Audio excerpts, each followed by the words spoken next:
When we talk about this trade, right off the top of our show, I have to thank the Pelicans and the Bucks for doing this for us. I got to use the trade crank right away. Brian, sending Nikola Mirotic back up there to the Bucks seems like a fantastic deal for them. An absolutely grand slam deal for the Bucks, not because it's a superstar player, but to get a guy like this on deadline day. There were 4 or 5 teams interested in him: the Jazz, the Rockets, the Raptors, other teams. To get him on this deal, to add him to a team that's already really good at three-point shooting is terrific. And good general managing by John Horst in Milwaukee. They agreed to the Stanley Johnson trade yesterday, but they didn't actually execute the trade.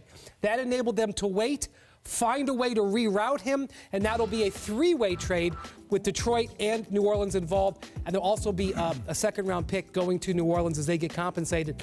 You couldn't have got Mirotic for a second-round pick 10 days ago. But they waited it out, the price came down, and the Bucks very aggressively make this move to improve themselves. Already the number 1 team in the East got better. These two guys, this trade came through seriously, as we were coming on the air. You guys were like, poor Stanley Johnson, right?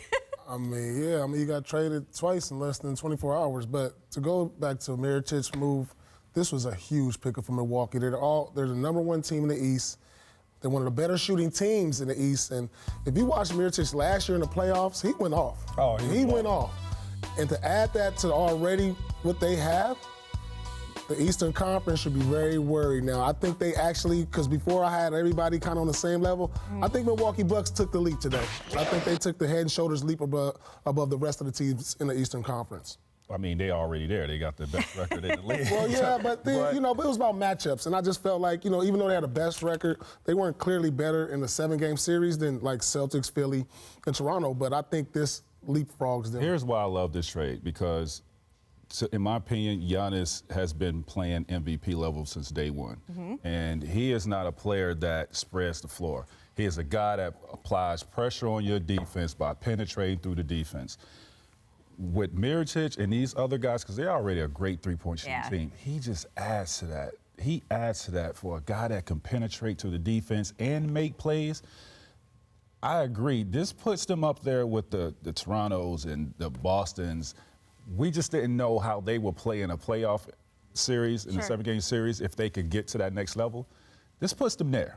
No, I think it puts them as a favorite. I thought they were already there. Even with I think it Philly, puts them as a favorite now. Well, that's what I was going to say. So this is fascinating to me. We wondered what would happen to the Eastern Conference after LeBron James left, right? Turns out there has been an arms race. Everybody wants to be that team to finally, there's some clear air. We want to make it to the finals. In the last, 48 hours, we've seen Philadelphia step in and say, no, it's going to be us. We have a big 4 now. Now you see Milwaukee. They're upping the stakes. I'm curious if this spurs Toronto to do something significant in the next hour Absolutely. or 2. Toronto has been engaged in talks. They were on the board for Mirotic, trying to make this happen. Obviously got beat out by Milwaukee, who reportedly is giving up 4 second-round picks in this deal. 4 second-round picks will go to New Orleans, according to multiple reports that are out there right now. That's a good haul for Mirotic, although some of the picks might be low.